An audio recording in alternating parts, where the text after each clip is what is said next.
Whenever you incorporate a dynamic application server into a website, it's important to understand how the process works. First, let's talk about how static websites operate. A static website is a collection of web pages, cascading stylesheet files, image files, and other related assets. All of these assets are stored on a server and then delivered to web clients, such as browsers, using a kind of software called an HTTP server.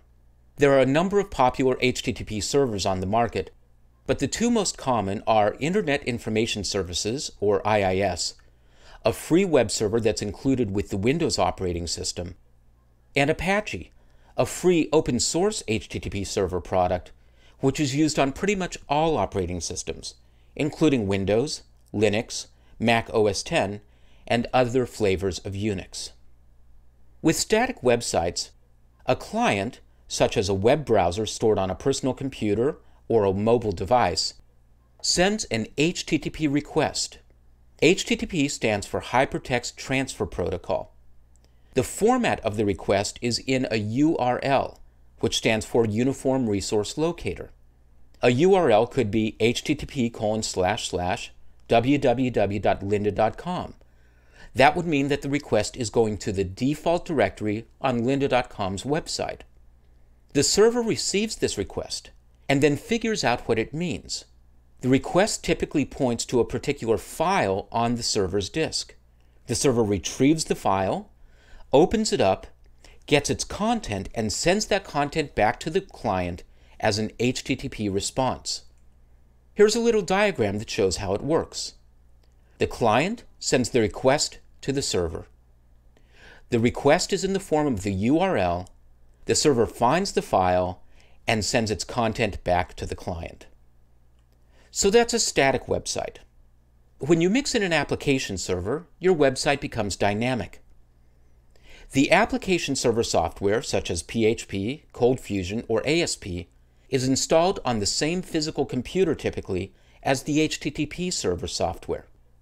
The client, that is the web browser, once again sends an HTTP request, formatted as a URL.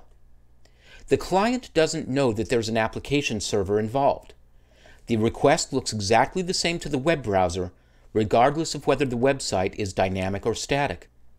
The HTTP server software receives this request, but instead of responding to it directly as it does with a static website, it dispatches the request to the application server.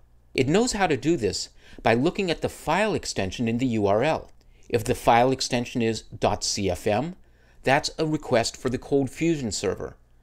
.asp would be for active server pages, ASPX for ASP.NET, and .php for the PHP application server. The application server works with server-side resources, such as databases, XML files, and other content, and then dynamically constructs an HTTP response, which is sent back to the client. Once again, here's a diagram that shows how it works. The client sends the request to the server, formatted as a URL.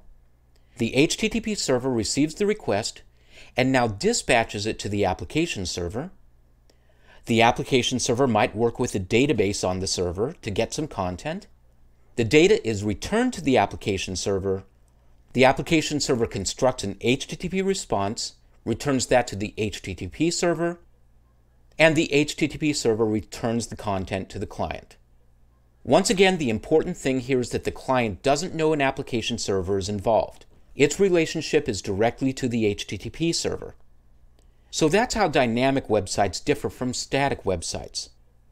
Once you involve an application server such as PHP, your HTTP response, typically in the form of HTML or hypertext markup language, is constructed dynamically by the application server, instead of stored statically in a document on the HTTP server's hard disk.